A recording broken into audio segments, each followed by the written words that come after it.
There are some guests whose resume is so impressive that it almost intimidates you. Today's guest is one of them. She has spent her time building businesses, brands, leaders, and global ecosystems. She's held leadership positions across some of the world's most respected organizations, including Nestle, GE, ICICI Bank, and Carlsberg. Before making one of the biggest decisions of her career, walking away from corporate leadership to build something entirely of her own. Today, she is the founder and CEO of Connexus Global Ventures, where she advises growth stage businesses on cross border expansion, market strategy, and leadership across the India, UK, UAE corridor. She's also the founder of the Lead Her ecosystem, creating opportunities for women founders and leaders to access visibility, partnerships, and global growth. But she didn't stop there. Today, she also serves as the executive chair of the Women's Health Equity Forum, a movement that is challenging one of the biggest misconceptions in business, that women's health is a personal issue rather than an economic one. She's working to redefine women's health as leadership capital, productivity capital, and economic capital. She's an executive alumna of London Business School and Oxford Said Business School, a fellow of the Chartered Institute of Marketing, and a certified independent director. Her work has been recognized by Forbes, Business World, and the Times of India, and she's received honors including Women Disruptor 2025, Exceptional Woman of Excellence, North India's Woman Leader, and the Global Women Leader Business Excellence Award. On paper, this sounds like the story of someone who has figured life out. But here's what fascinated me. When I asked her about the conversation she'd like to have today, she didn't mention about business growth. She didn't mention about scaling companies, not even leadership frameworks. Instead, she spoke about ambition versus identity, success versus fulfillment, women and reinvention, building businesses versus building lives. She described herself as someone creating her own renaissance. Not another promotion, not another company, a renaissance. And I think that's one of the most beautiful ways I've ever heard someone describe the next chapter of their life. Because maybe the most interesting people aren't the ones chasing success. Maybe they are the ones redefining what success actually means. Today, we're going to go beyond boardrooms, beyond titles, and beyond LinkedIn. This is a conversation about becoming. Devapriya, welcome to Unapologetic, and I couldn't be more thrilled. Wow. Thank you, Ekta. I mean, I totally love the framing, though you've overwhelmed me. You deserve every single bit of it. Just so much, and I was wondering when you'll stop, but thank you for your generosity. And honestly, hearing you say it all out like that made me smile. So, Yeah. smiling. I'm so happy to be here with you today, finally, to talk about how all those chapters connect. And so, thank you for having me, Ekta. Alrighty, let's get started. Every accomplished leader has a version of themselves that existed before the world knew them. Before the titles, before the awards, the boardrooms, there was simply a young girl trying to understand the world. When you think about your childhood, who was Devapriya before she became Devapriya Khanna? Okay, I think. so I'd say she was curious before she was ambitious, as every child is. But then my curiosity got a scoreboard and I became ambitious, Okay. right? So, not quietly ambitious, competitive ambitious. Hmm. I liked winning, I liked being good at things. If there was a race, I wanted to run it. If there was a stage, I wanted to be on it. I liked to, be this one amongst the smartest people in the room. And that's how I grew up, and that's what became me. But I've understood something much later in life, and it took me a long time to arrive at that, is that when you're the bright kid, Yeah. people start rewarding outcomes very early. Hmm. You know what I mean? Yeah. Yeah. And once the world applauds you for performance, you accidentally become loyal to success. Hmm. It becomes a way of life. You can't have it any other way. And I think I spent years succeeding at things before I spent enough time with myself asking, Successful according to whom? Yeah. So those were some of the questions that I asked myself later. But back then, it was every race, it was every stage, it was every applause, it was performance, and all of it amounted to success. Beautifully said. My God, I have chills in the first answer itself. I can only imagine how this episode is going to flow. But tell us, who shaped your worldview when you were just growing up? Was it your parents, teachers, the books you read, travel, or experiences? What was it?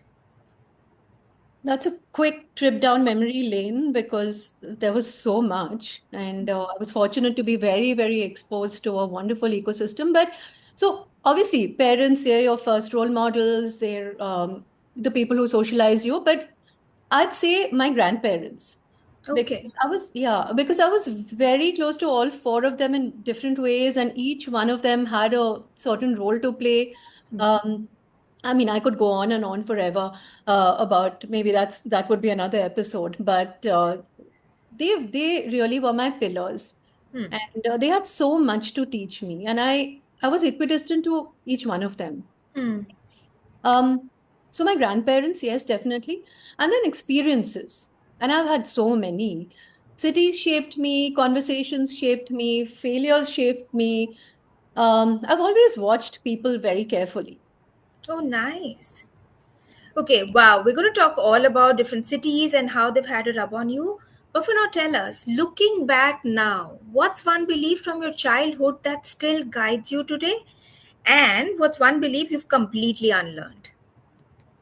Okay, so the belief that I hold very close to myself is a lived experience and a lived belief is that you are the product and outcome of your choices. Hmm. So choose very carefully. Choose very carefully. Well Yeah. said. Yeah. So that's really something that's very close to my heart. And something that I've unlearned over the Yeah. years is that, and I had to completely unlearn this, and it took me decades, is that being exhausted means you're important. Hmm. I used to think that if I wasn't constantly running, sacrificing, burning the candle at both ends, I wasn't doing enough. Hmm. And unlearning that has set me free. Hmm. Wow, that is so profound. I mean, remember that we started with this nudge saying that when people really praise the hustle culture, you Hmm. said, let's bring the white space back. Yes. Because your health is everything. If you feel well within, it automatically translates in every single segment, be that personal, be that professional, everywhere. So beautifully answered. All right. Now, curiosity slowly becomes ambition, but ambition has a way of quietly becoming our identity. When we were doing the research, we figured out that you spend a majority of your time leading inside companies like Nestle, GE, ICICI, and Carlsberg before starting your own ventures. So, at what point did you stop being something you did and start becoming part of who you already were? I mean, I think that's an amazing question, and it really makes me think. So, Ikta, I absolutely loved my corporate career. Okay. I'm not one of those people or women who will come and tell you about how I got burnt out in my corporate career. Hmm. Thrilling journey when you're managing multi-billion dollar brands and working with some of the sharpest minds in the world. The energy is addictive. It stops being just a job because you're genuinely poured into it, and your identity then naturally weaves into the brands you're building. Hmm. Saying that's good or bad. I'm just saying that's how it was with me. For nearly 20 years, so 18 years, I wasn't just working for these companies, I was fiercely protective of my brands. Hmm. I was marketing director of Carlsberg. I would not drink Kingfisher. It was like that. If I was handling Maggie, I would not, have Loyalty. that in those days. Yeah. So you become fiercely protective of your brands. And it became part of who I was because I gave it my absolute best and I wouldn't change a single year of that. However, this moment when I realized that my company has become my identity really was when somebody asked me who I am and I gave my designation. And looking back, it seemed a way of life then, Hmm. but it's you know, it's not what I would recommend for the younger generation to completely become the company you're serving. Yeah. I think it's no accident then that when I embarked on my corporate journey, personal branding was the first thing that I took up. Hmm. Well, listening to your interesting corporate career and how much you thoroughly enjoyed that the brands became your identity, tell us, did you ever find yourself chasing promotions or titles when in hindsight you were actually chasing validation? Mm. How was it playing at Nice. that time? Nice. Yes. Absolutely. Absolutely. And honestly, anyone in the C-suite who says that they didn't do so is probably myth making, Hmm.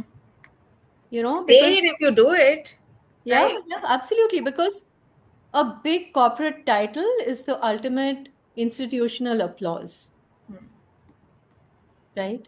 Yeah. And looking back, I was chasing the next promotion because I hadn't yet figured out how to value my own mind Hmm. without that multi-billion-dollar logo backing me up. Hmm. Yeah, the shift only happened later, and it does happen later, not in that moment. When you realize that, okay, I've proven that I can win on this stage.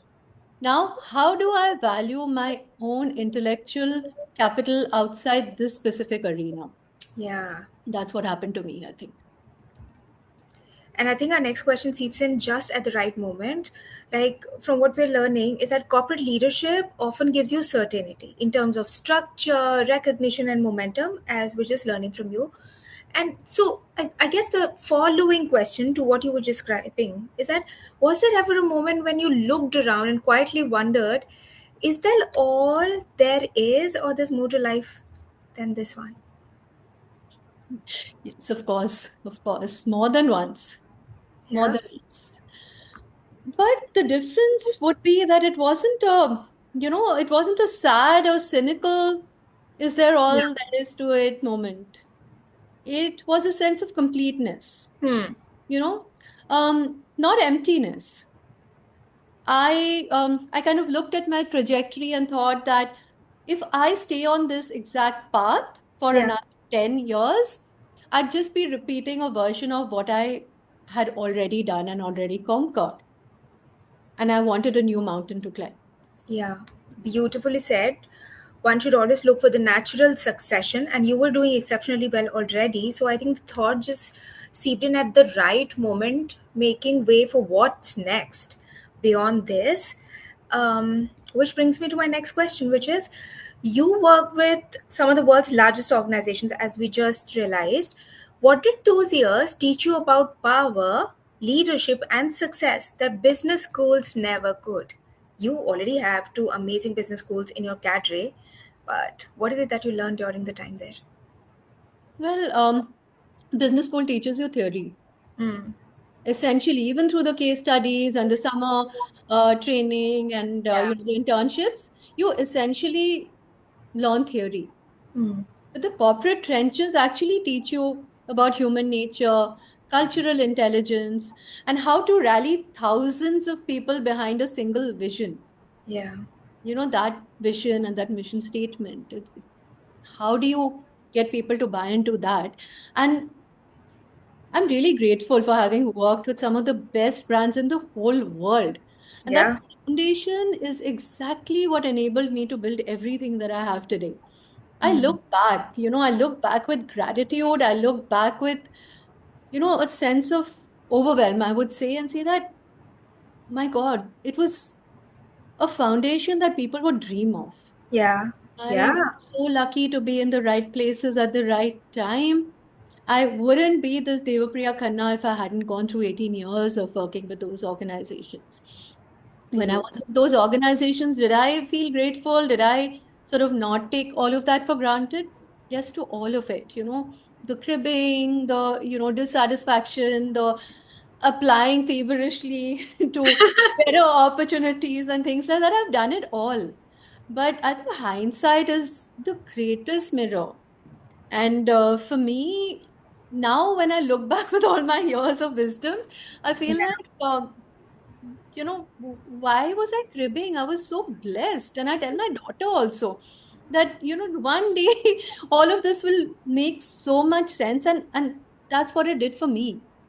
And Love. I honestly, we discussed few things about being a recovering perfectionist. We discussed a few things about, being so quality conscious. Those were values that I learned in my corporate journey.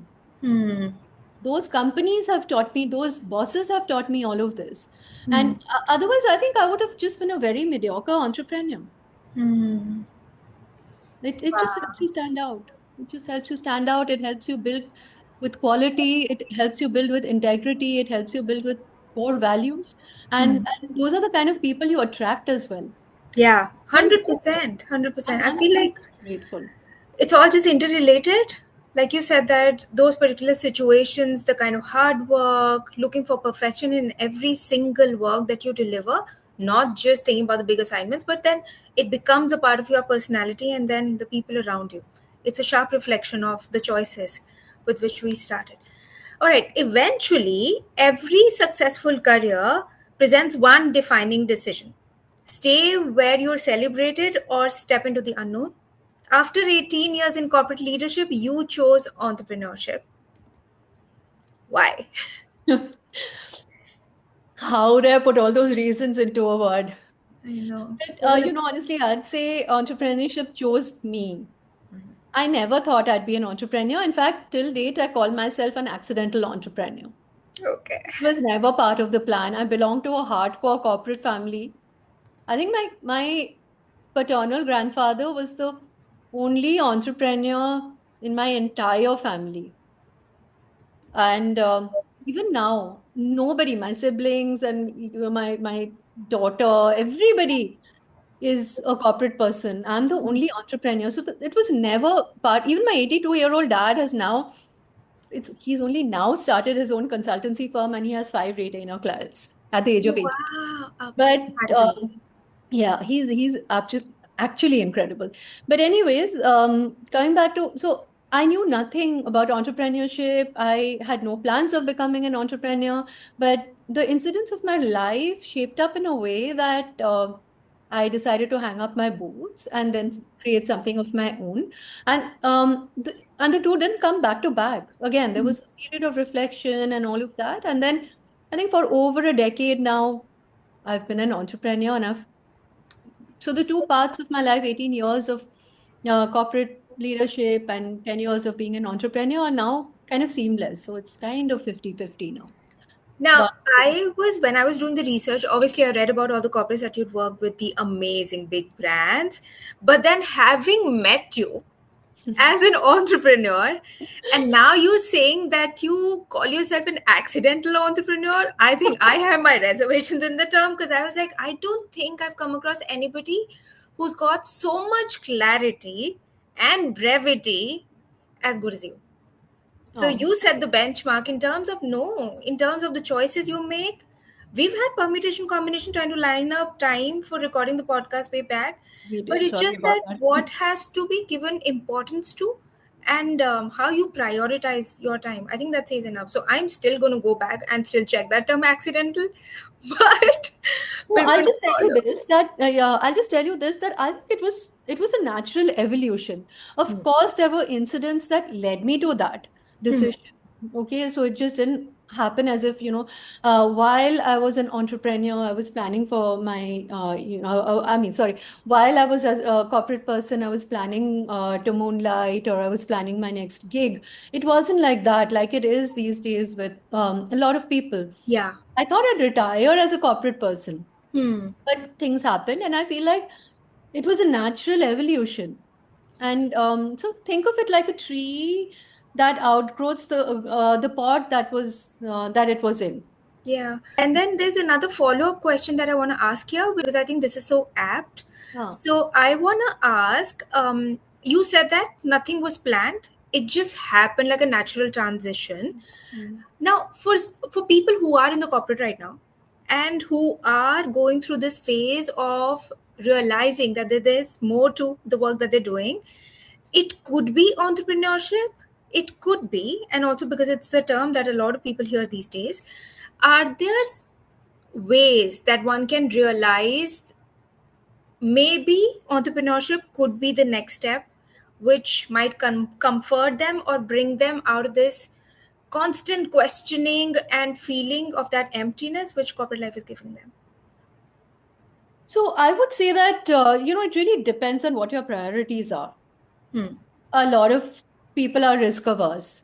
And Hmm. so if you want, that monthly check, which is predictable, if you want to be under the banner of a big brand, if that defines you, then obviously you have to be in the corporate world. And I know a lot of people, even in the younger generation who prefer that, wouldn't want to lose that security.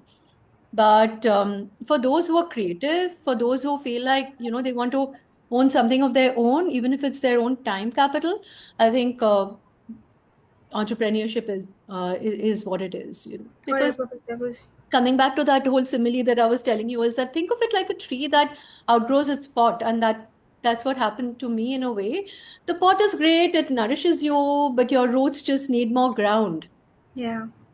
Sometimes people reach a stage where they want complete sovereignty over their time, their choices, their creativity. So That's that when, would be the first start. yeah, for those people, entrepreneurship is the answer. Yeah. No time, or like there's no timeline to it. Yeah. You know when you know. Yeah. Um, I didn't leave corporate because I was running away from it. I left it because I was running towards the next iteration of myself. Hmm. you know and that could happen to anybody at any point in time. You say that, no, that this is it, no more. Hmm. Recently I caught up with a group of CMOs, the ex CMOs, I would say, who were all my peers at the time. Hmm. And some of them are on boards now. A couple of them have become entrepreneurs, and they're mixed bag. But there was this one person who, even after 10 years of being away from the corporate world, is still looking to go back. Oh, wow. Yeah, and she probably will, and she'll get a kick-ass job, and she's just going to go back to whatever she had left. So it honestly, different strokes for different folk. Yeah. Can't really say If you one. ask me, I cannot ever go back. I just you can't you can't drag me back to the corporate world kicking and screaming for Yeah. anything. Not even for that stable paycheck. I'm Yeah. done there. I'm done. I loved it. I gave it my best, but now it's an X in my life. I kind of like it. I mean, I think everyone should have this much amount of clarity, because if you're tossing between two worlds, then it kind of gets difficult because you're not even enjoying where you're at and you're always looking out. But having this much amount of clarity, I want people to, whoever's going to listen to this podcast, to get the kind of clarity as D has. And that should be your benchmark in moving Came ahead after a in life. lot. It came after a lot, I must tell you that much. But yeah, I'm just happy to part with whatever wisdom I've accrued in my own life. Yes, absolutely. All right. Tell us when you took that step. What frightened you the most about leaving? Because I think this is also going to be a question that people would want to hear and listen and learn from. Was it the financial risk, the identity risk, like you said, brands had become a part of your identity, or the possibility of failing publicly? What was it on your mind weighing heaviest? Okay, I would, of course, there's a lot of fear when you're walking into the unknown. There is fear. I wouldn't say that it was the possibility of failing publicly, because I'm not saying I don't fail. I failed a lot of times, but I don't fear failure. I Hmm. love failure. I love failure, actually. And failing publicly makes me more accountable. So I don't think I was fearing that. But of course, I was fearing the financial risk. I was fearing the identity shift. I was fearing, how I would reboot my laptop and connect it to a projector with no IT. Yeah, yeah. I was feeling Practical all that. realities. Yeah, I was feeling I was fearing how I'd do my taxes. I was fearing how I'd send out those calendar requests. Yeah. All of that. Yeah, Yeah. there was a Wow, lot. that is There was a that's a lot. real realization. All right, one question that I think makes a lot of sense is that when you stopped introducing yourself as the corporate title, what was the feeling like? Okay. The feeling was, again, to go back to that fear, the feeling was a little scary, quite Yeah. scary, in fact, because, and sometimes, for a period, it was quite numbing as well. Hmm. because it's like you started swimming without really having the coach next to you, or you've actually stopped holding onto the sides and now you're finally swimming, so you can Yeah. either sink or you can swim. So I'd say that, so that was the sort of feeling. And the feeling was overwhelming. Again, I'm using that word again, overwhelming, because I realized that it's just me and my vision, Hmm. It right? always starts like that, right? It always starts like that. And what happened was, I'd say I grew up and became responsible. Yeah. Yeah. I became responsible to myself and to what I was building, accountable to my own credibility, my reputation, and my own personal brand. And it was pretty much like, your earlier I was standing under a huge shady tree, Hmm. and now have stepped out. The Yeah. sun is beating down on me because I no longer have that tree above me. Yeah. And it's really up to me to decide whether, how I'd get that umbrella and put it over my head, or would I just get burnt. Yeah. That's Beautifully said. how I felt. Yeah. Now, from what we learned is that obviously leaving wasn't the destination. It was the beginning of building something that reflected your values. Let's bring the focus on Connexus now. Connexus isn't just another consulting firm. It's an ecosystem conducting businesses across India, the UK, and the UAE. What gap did you see at that point in time when you started that nobody else seemed to be solving? Okay, interesting. So, Connexus was a pandemic baby. Okay. Like so many other ventures, people have formed when Yeah. during the pandemic. And at that point in time, I was traveling a lot between India and the UK due to Okay. personal reasons. And I was meeting a lot of women entrepreneurs in both sides of the corridor. And what I witnessed really was that, regardless of geography, women, and these were all older entrepreneurs, entrepreneurs who would become entrepreneurs probably because they've lost their jobs or they had lost their primary wage earners. Hmm. A lot of things happened during the COVID, different waves of COVID. And I saw that they were really missing leaning into the opportunity that the pandemic had brought forth, which was making the world their market. Hmm. Being older entrepreneurs, they didn't know that, they didn't really know how to navigate this whole digital transformation. Hmm. And it wasn't possible for me to teach that to them one on one. So I launched Connexus as an accelerator between the two countries. So the Okay. gap, yeah, so the gap that I was actually trying to fill were was the gap of access. Hmm. Access to global markets, access to best in class mentoring, networks, investors, and that's how the ecosystem was built. I got a chance at this point to, just when the pandemic had gotten over, I got a chance to go speak at the UK House of Lords. Oh, wow. It was a surreal moment. All sorts of imposter syndrome kicked in Of course. because I found myself at a round table with two lords, with the high commissioners of all the SAARC countries. All of them were Oh my women: God. India, Bangladesh, Sri Lanka. I found myself next to Anne-Marie Trevelyan, who at that time was drafting the free trade agreement, which is now going to come into existence on July 15th. Oh, wow. Yeah, there were these people, and then there was me representing entrepreneurship from India. Oh, wow. And See, I am getting chills already looking. I mean, I, I am imagining the table. yeah, and that picture of that moment is pinned on my LinkedIn because I just wanted to be there.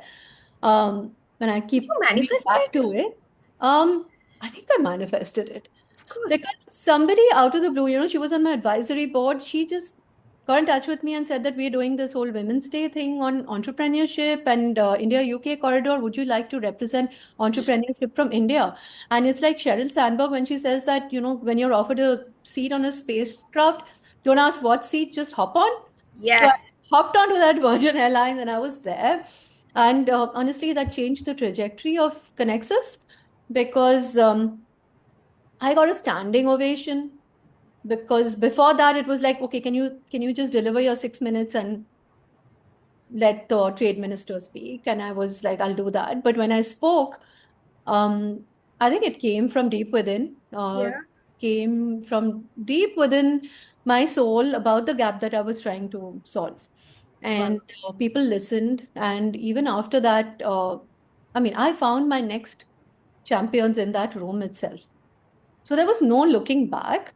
And then cut to today, there's a lot that's happening in the India UK corridor. It's a buzz, and there are a lot of opportunities. But most of the conversations around there are about trade.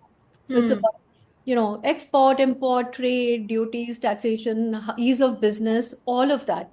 Nobody is really talking about or shining a light on how women can do business easily in this corridor.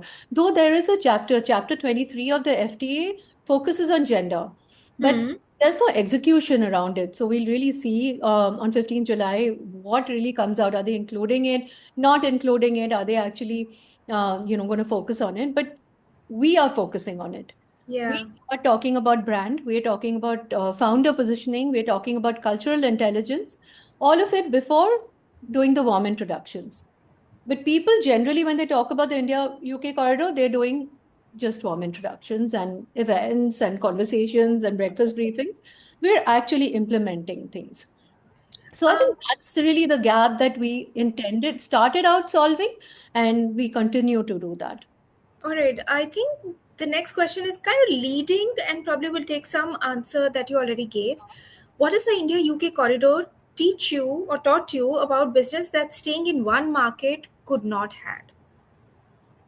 So I think I may have covered a bit of it in the previous Yeah. answer, but I would say I would come back to cultural intelligence. Hmm. It's not just about taking a business from home market and transposing it onto destination market. It's never like that, because if you take all the elements as it is, and it cannot be cut pasted.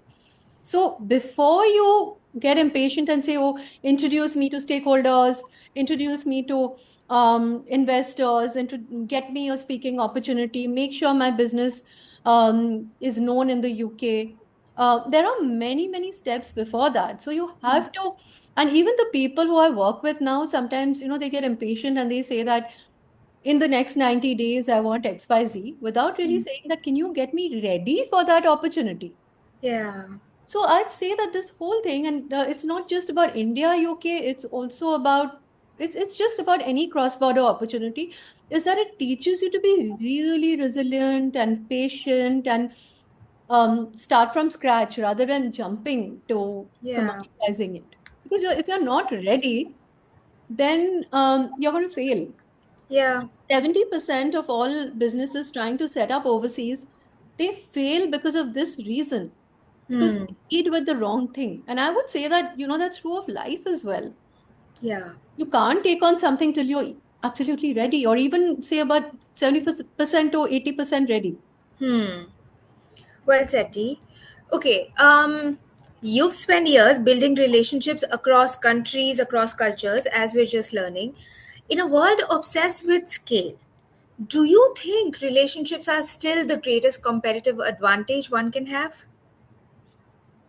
Knowing me that as well as you do, Ekta, that's a rhetorical question, right? I know. I mean, I'm just thinking, can you quote an example or anything that comes to your mind when we're just for somebody who's understanding? And I'm sure obviously people do know relationships go a long, long way, but something that stands out for you while we're Yeah, talking here. absolutely. So many things actually. So my belief really, I love technology. I love AI. I do. I keep myself updated. I scale my businesses, I would say, using both. Can I Uh, just say that I'm feeling really happy when you say businesses? The plural is everything, everyone's desire. yeah, no, yeah, it is businesses and not just, I would never do one thing. I would Good. do multiple things. But yeah, coming back to it, I would say technology scales systems and AI can scale information, but trust is what still scales person to person. Hmm. And trust is what there is actually. Hmm.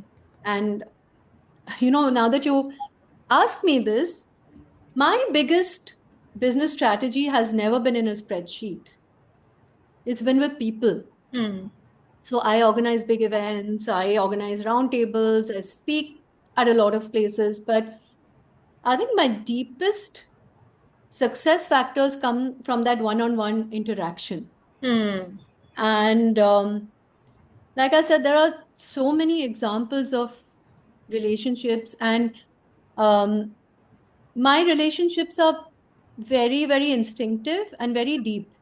So I won't say that, there are 100 people that I reach out to on a regular basis, but those 20 people give me all that I need, and I give them all that I can. And that is really what has helped me scale my businesses. That's what has helped me work cross border, because, living in one city and building businesses in some other, country, it can only happen if your reputation, your goodwill, and the way people look at you and trust you work. Yeah. It has to be rock solid. And that can't happen unless you've invested in those relationships. 100%. Totally agree. And thank you for giving that example. That really helped. And I had kind of put you on the spot, but I knew that you're going to give so many stories. So I was like, let's just pull out one that we can share. All right. Now, as your work evolved, something else became increasingly central, which is not just the business growth, but women's growth. You've written that women often become the infrastructure for everyone else's success. When did you first realize that? Um, Watching my grandmothers, both of them, Yeah. they were, I think, the pillars. They were the backbones of our family. And at that point in time, when you're growing up, watching them do what they did and being the infrastructure, you don't really, apply your mind to it, because that's what you see and that's what you know. Yeah. But again, on hindsight, when I think about what they did for their families, um, it's incredible. Yeah. Then I saw my mother being a version of that. Every generation, I think, does it, and Yeah. does it so naturally, so seamlessly, and, unconditionally. Hmm. And I know that I'm a version of that as well. Hmm. So it's a way of life. We Hmm. may do it differently, but we're all doing it. We're Yeah. building people together. Um, and I think it comes to us, to me personally, very naturally, having seen those role models in my family. And it's no wonder that I'm building an ecosystem, right? At Yeah. work as well. All right. Now, let me ask you this way: why do so many successful women still feel guilty for putting themselves first? We say that the world is changing, but we still feel it, right? The world is changing, and people are carving out a lot of me time and things like that. But we are dealing with years and years and Conditioning. generations of conditioning. Years and years and generations of conditioning. Yeah. And it's going to take a lot of time. Hmm. Our ancestors were not aware. They Yeah. were aware. They knew. They didn't, maybe they didn't like a lot of what they were doing. Hmm. But for them, there were no options. We have options. Our kids have options. It's a very different world now. It's a very empowered and empowering world. Yeah. There are options, but still, women, that guilt factor of prioritizing yourself, of having that white space and that downtime, it's not disappeared, and it's not Hmm. going to disappear anytime soon. Now, you often say that the most important conversations happen after the meetings are over, after the children are asleep, after every box has been ticked. What are those conversations women are having with themselves? How interesting! How interesting! Honestly, um, because a lot of that conversation women can't have with anybody else, right?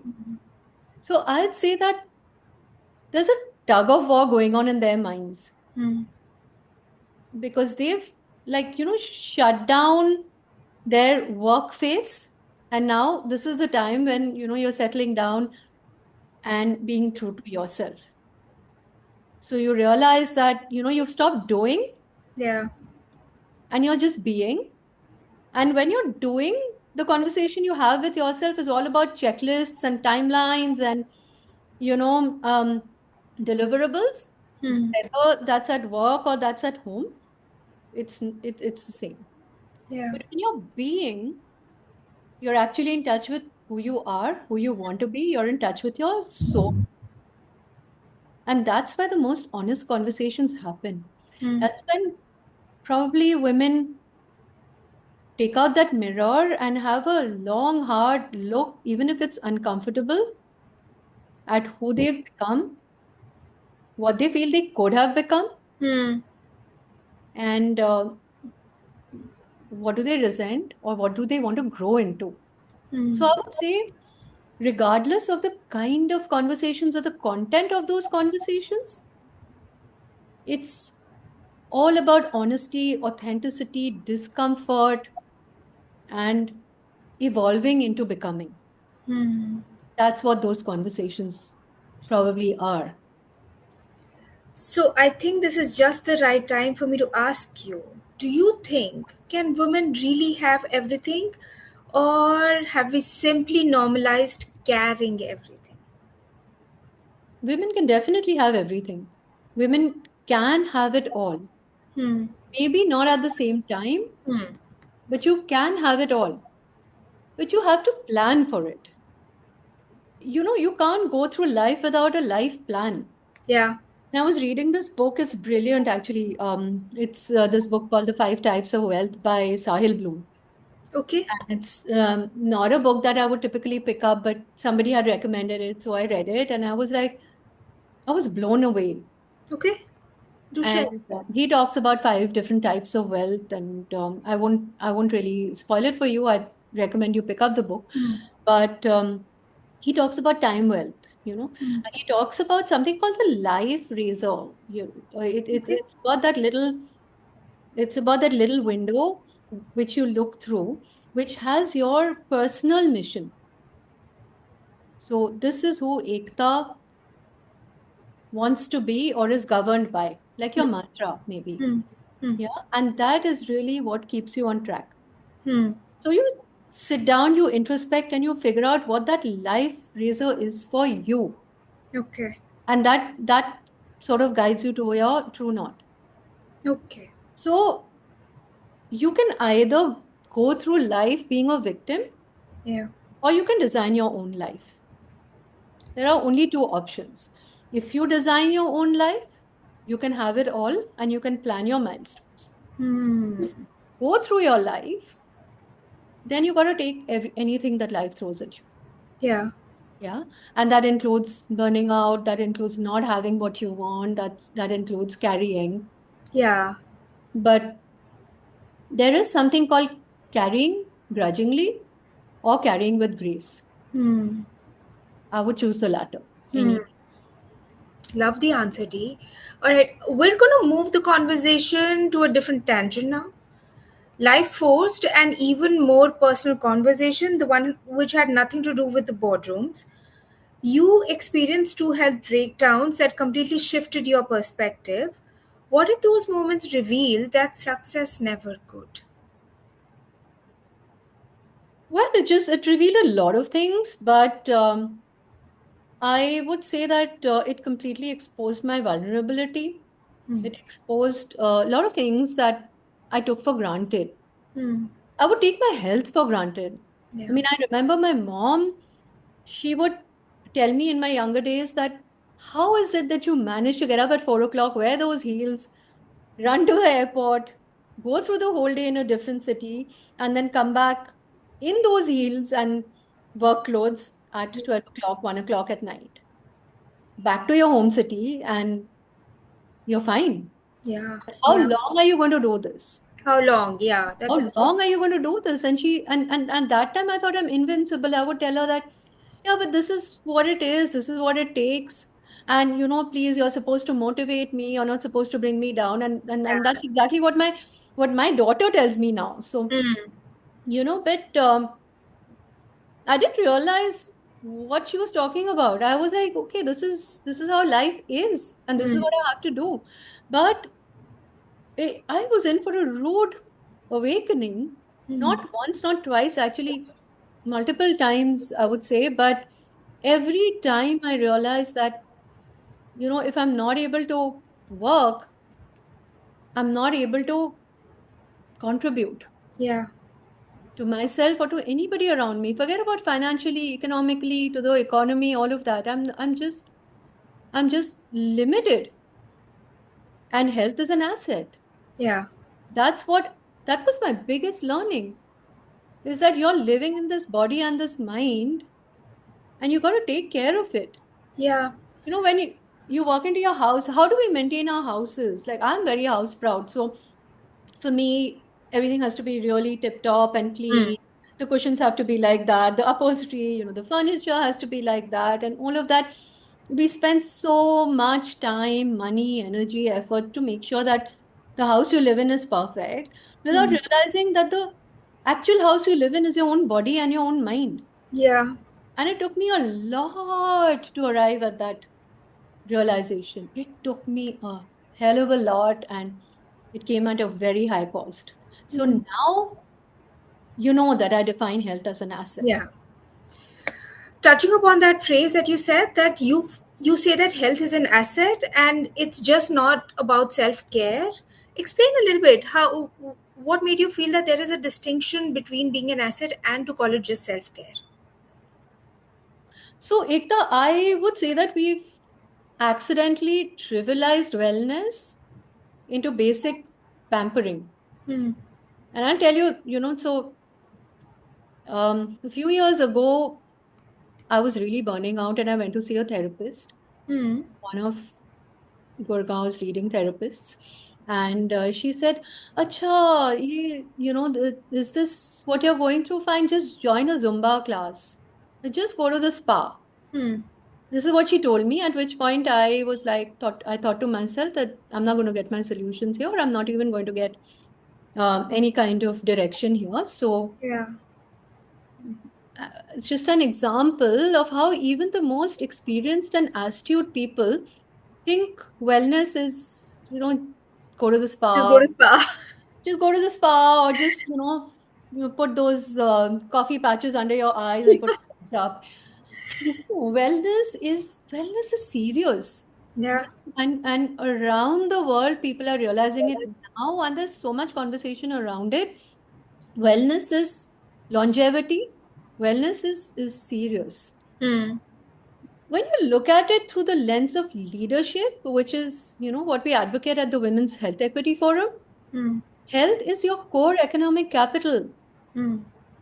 Because if you're not able to work, if you're not well, you're not able to work. And if you're not able to work, you're not able to generate or create that capital or add to that capital, Hmm. right? So for me, now staying fit is not just a hobby or not something I do in my pastime. It is business compliance. Yeah. Like, I And know people in my team, because it's got so imbibed in them, that they get up at 4 o'clock, they go to the gym, they're back by 6:30, and then by 9 they're at work. yeah, wow. You have to be intentional about it. This is not to be taken lightly. I have But taken it very lightly. I myself have taken it very lightly. Ironically, in my younger years, I would put in 2 hours in the gym. I hmm. I'd be that person, having that brown rice and carrying that lemon everywhere, because, I had to have lemon water, hot lemon water early in the morning. Hmm. Even Hmm. if I was in rural Punjab, that's who I Hmm. was. Years and years of that. Hmm. But, over the past few years, I just let go of it, Yeah. stopped working out, and I stopped sort of, looking after that aspect of my life, because I was so busy building and I was so busy creating and, taking my businesses to the next level. I just let go of that. Yeah. And a body that is so used to being maintained just fell apart, Yeah. right? So it has to be constant. Hmm. This time, when I went, I took a break in June, and I was away for 3 weeks. Hmm. And when I've come back, I'm not the same. Yeah. No, I'm not the same. I'm consciously tapping out at a certain time. I'm consciously, looking after myself, even if it's coming at a cost. There's no feeling of guilt, nothing. I need to do it. I need to do it for myself and for everything and everyone around me, For because every- health is an asset. yeah. So, ever since you started taking a check on health and being super intentional about giving that time and attention towards your health, tell us certain changes that you've seen in your productivity level now. How have things changed? Yeah, so it's recalibration, Hmm. and so I'm energetic, Hmm. and I'm more intentional about everything that I do. I'm enforcing a lot of that into people around me as well. And the awareness has always been there. Hmm. It's just the prioritization that Yeah. has changed. I mean, I've been a champion of wellness and health and fitness all my life. I Hmm. was an athlete in school. Hmm. So I used to run, I used to do hurdles, I used to be on the basketball team, I used to be in the swim team. And so, to me, fitness was a part of life, and I knew nothing other than that. Hmm. I was probably the fittest person in my family. Wow. And I let go of all of that um, because I didn't prioritize it. Yeah. Awareness was always there because the awareness was there, that the tussle was there as well. But Hmm. no, I've just made it non-negotiable because there's just been too much that I've gone through. Yeah. Or tell us that if your younger self saw today's version of you prioritizing walks, recovery, and mental wellness, what do you think she would say? Now, we do hear that you said that you've been an athlete and you always prioritize, but then work happened. Yeah. But then what would she say? The younger self of yours. Yeah, I think she would say, "Oh, well, finally, good job. Finally, you're doing it." In fact, my daughter, she lives in London. You know that she lives and works there, and she's always in a unique case of reverse mentoring. She's always telling me to look after myself, Hmm. prioritize health, uh, you know, cut work off at a certain time. And she says that you are in a unique position where you actually can. She works in private equity, so you know what that means. So she says, Yeah. if I were you, I would do this. If I were you, I would do this. And the other day she called me and I said that, look, I gotta hang up because otherwise I'll fall off the treadmill. And all she could say was like, Mom, I'm so happy. I'm so happy. I'm so happy. And hugely relief for you. Yeah. Yeah. I mean, So, parents, kids see that, right? I mean, and obviously we've learned about the health breakdowns also, but it, so what is required is that sometimes we kind of, sometimes it's work, and then the other days we've got to put the priorities right, and which is what you're doing. And of course, she being your daughter, she's going to feel really happy about the fact that you've started to prioritize health and switching off work at the right time, which is the right call. And I think this is such the right leeway into the motherhood segment, because we started talking about your daughter. As your relationship with yourself changed, so did your relationship with motherhood. Now, as you just mentioned, your heart lives between London and India. What has motherhood taught you that leadership never could? okay. Interesting. So I would say that it's taught me, I've learned how to compartmentalize, Hmm. yet remain the connective tissue. Hmm. you know so I'll explain to you how I see that is that leaving one daughter here when I'm going to meet the other one in another city has required me to completely focus where I am. So Yeah. if I'm in London, I have to focus on what I've gone there to do.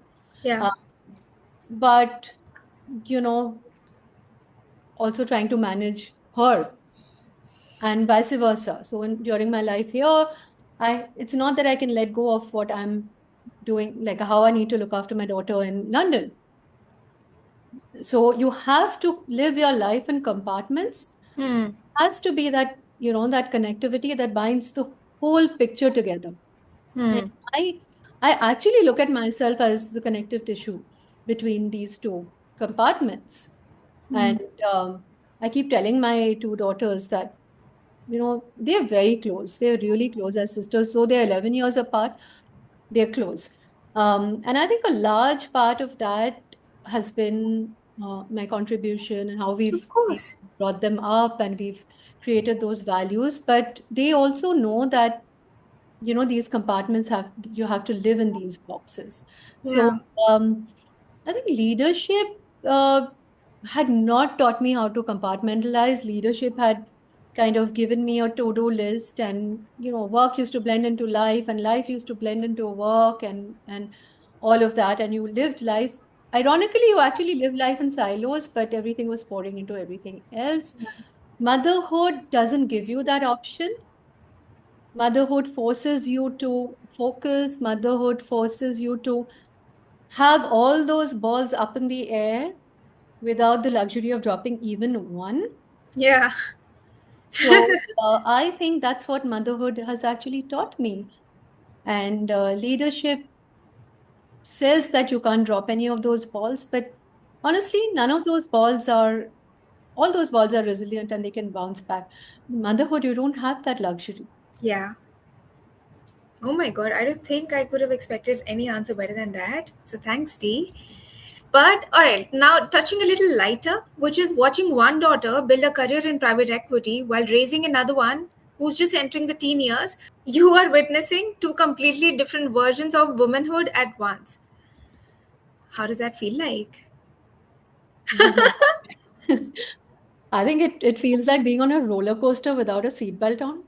Let's go. Yes.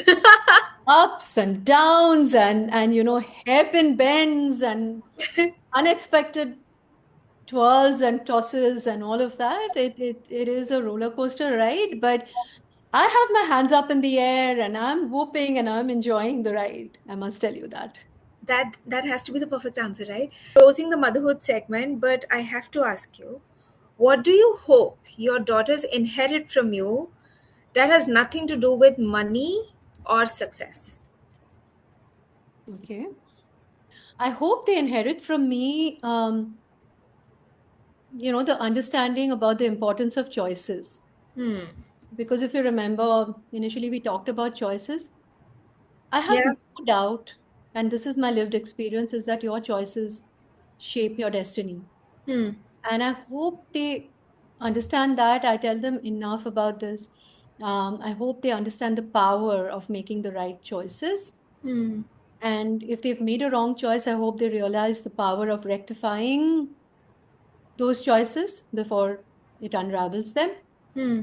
And the second thing I hope they inherit from me is the understanding of the importance of boundaries. Hmm. Lovely. All right. Outside work and motherhood, there's another side of you that's deeply curious. You clearly love cities, coffee conversations, and discovering hidden places. What are you really searching for when you travel? Apart from the beautiful Instagram post, Yeah. anyway, my family thinks I take too many pictures. Isn't that a But good I'm the thing? keeper of memories. I tell them that Yes, I'm not just exactly. taking pictures, I'm the keeper of memories. And one day you'll come back to me for those pictures. And they Yeah. do. Mom, can you airdrop those pictures, please? Yeah, at the end of every trip. But to answer your question, I think what I'm really searching for is evolution, Yeah. because sometimes you leave a city and realize what you actually left behind is an older version of yourself. Mm, beautiful. Now, since you love to travel, there could be possibilities that you meet a lot of strangers. Has a stranger ever changed the way you see the world? So many times. And because I really believe that there are no chance encounters. And Hmm. like I said earlier, also, I keenly watch humans. So many times, I mean, there was this one time when like a very well put together lady came and sat next to me on flight from Delhi to London. Hmm. And the first thing she did was she took wet wipes and she cleaned up the entire tray table and everything around her, including the seat belts and all of that. Hmm. And so I kind of, of course, we got talking. She was pleasant enough, and I kind of expected her to be OCD, and I expected her to be a very difficult customer, Hmm. or a very difficult co-passenger. But and that's the thought that I carried about her. But accidentally, the air hostess dropped something on her. She was on the aisle seat, and she was so graceful and she was so patient. And one more something else had also happened. And what I learned from her is that you can't judge a book by its cover, Yeah. and perceptions are nothing. Stereotypes need to be dropped. That's Yeah. what I learned from her. And I was, of course, younger. But yeah, she taught me that complete stranger. And I'll never forget Bina for that. Um, Recently, when I was in Paris, there was, again, in a cafe, there was a waiter who taught me another life lesson, which was very interesting. I was a taxi driver in Dubai who I thought is just a taxi driver, and he's going to take me from point A to point B. But it turned out that he knew everything about all the conferences that was happening in Dubai at that point, all the conferences that would happen in the next 6 months as well, all the Oh, networking opportunities, and the best business leads and things like that. And he told me all of that. like who would have imagined? Who would have imagined? Usually, I get annoyed if they're very talkative or whatever. But this guy was my directory in Dubai, and I was like, thank you so much. I didn't know anything. You were like, next time I'm No. here, you're the person. You know, in and out of the city. But I mean, it's so surprising, right? People you expect the least, or you actually start with having no expectation, and then it turns out to be a pleasant experience, and you kind of learn a lot of things. Bringing your focus to your love for cities, tell us which city has transformed you the most. No, so I wouldn't say that there's one city as such. Like I said, I'm a collector of experiences, I'm a curator of life lessons. So everywhere that I've gone, I've taken away something. There's been some transformation, some learning. So I would say I wouldn't say that it's any individual city. I Hmm. would say it's all the cities that I go to. That's changed me a little bit in some way or the other. All right. Now, eventually, every path leads back to one question: how has your definition of ambition changed? Coming back to ambition, and that's really how we started our conversation when you asked me whether I was an ambitious child or a curious child. I Yeah. would say that yes, my definition of ambition has changed. It's not gone away. Hmm. Ambition hasn't become smaller. I'm still deeply ambitious, but I'm ambitious about different things. Hmm. So today, I'm ambitious about impact. I'm ambitious about health and wellness. I'm ambitious about the quality of my life. I'm ambitious about the conversations I curate, the people around me, and how I look after my kids and my family. So that is ambition to me now. So the needle So, has moved on to a different set of deliverables, I would say. all right. Can ambition ever be truly satisfied? No, not for people like you and me. No. I think it's just a moving goalpost. Yeah, Yeah, the ambition is what fuels you. It's 100%. I what mean, burns I was inside like, you, right? If you don't have ambition, who are you? yeah. What I are you mean, living for? Right? can't imagine the next day otherwise. Yeah, you have got to be ambitious, but Yeah, yeah, your milestones and your goals probably change. What you're yeah, ambitious about will change, yeah. definitely. But All will not right, go away. Don't let it go away. 100%. Okay, tell me, what does enough mean to you today? That term. What does enough mean to me today? I would say to me, it's a complete sentence. Okay. There's no before and after. When I've said enough, it's enough. To Hmm. myself also and to people around me. Hmm. T, is there a danger in becoming addicted to achievement? We spoke about your perfection. Um, it really depends on how you define or frame achievement. Hmm. And let me correlate that with the question on ambition that you had. Hmm. So for me, achievement has taken on a different avatar now, which I'm still addicted to. And I don't think it's dangerous. Hmm. It can be dangerous if you're addicted to the wrong things. And if achievement means vanity metrics to you, then it definitely is dangerous. But to me, this phase of life, I want to be addicted to achieving certain goals and certain milestones and certain non-negotiables of my life. I Hmm. want to be addicted to that, and I hope I remain addicted to that till my last breath. Oh my god. Chills D. Those answers are everything. Alright, that brings us to the chapter you're consciously creating. You describe this phase as your renaissance. What does that word mean to you? It was probably one of my favorite chapters in my history book Hmm. growing up. And I was fascinated. And that word has remained in my mind. And I've actually not come across too many people using this. But when I, Really? not really, Hmm. it's a big, heavy, lofty word, which means a lot.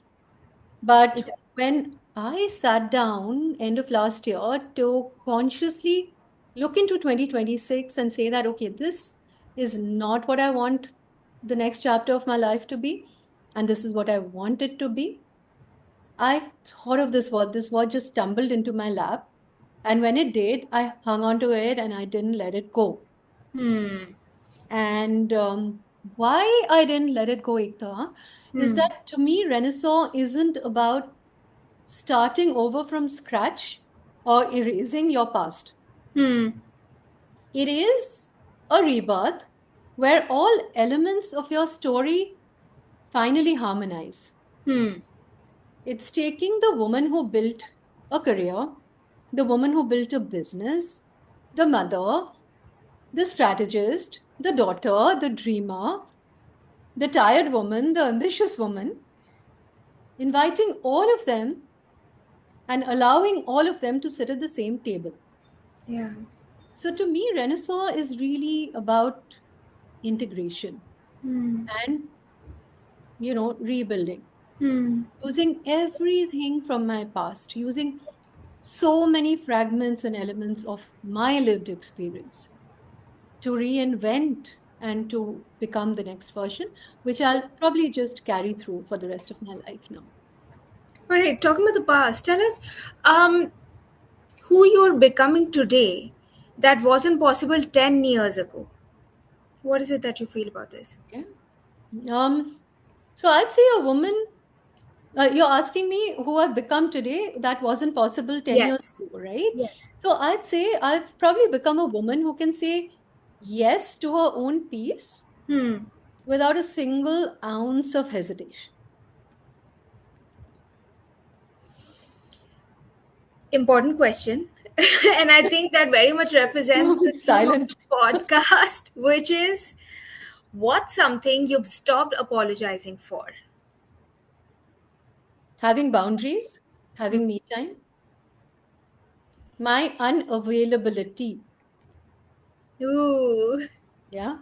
So I used to feel so guilty for setting boundaries or not being accessible 24 by 7. I used to feel terrible. Used to make excuses. I used to, internally feel so bad. Um, Now my time is mine. If I'm not available, I don't apologize or explain why. I just set expectations accordingly well in advance. Hmm. And why? Because protecting your availability is how you protect your peace. Hmm. Because there's no point living a contradiction every day of your life. Hmm. And it didn't come easy, but it's come now. And Yeah. I'm hanging on to it. Absolutely. All right, decomplete this sentence. I used to believe success was dash. Today I believe success is dash. Okay, so I used to believe success was external applause. Okay. Today, I believe success is internal alignment. Profound words by Devapriya Khanna, everybody. That was All a very right, profound we've question, Ekta. we've come to the final segment. This is the rapid fire. Brace yourself. One word or one phrase. Are you ready? I'm ready. Let's go. Power or peace? Peace, because it's the ultimate form of power. Mm. Growth or stillness? Stillness, because that's where real growth is anchored. Okay. London or India? Concurrently, both. Okay. They both feed different halves of my mind and my soul. All right. Boardroom or cafe? You know the answer to this.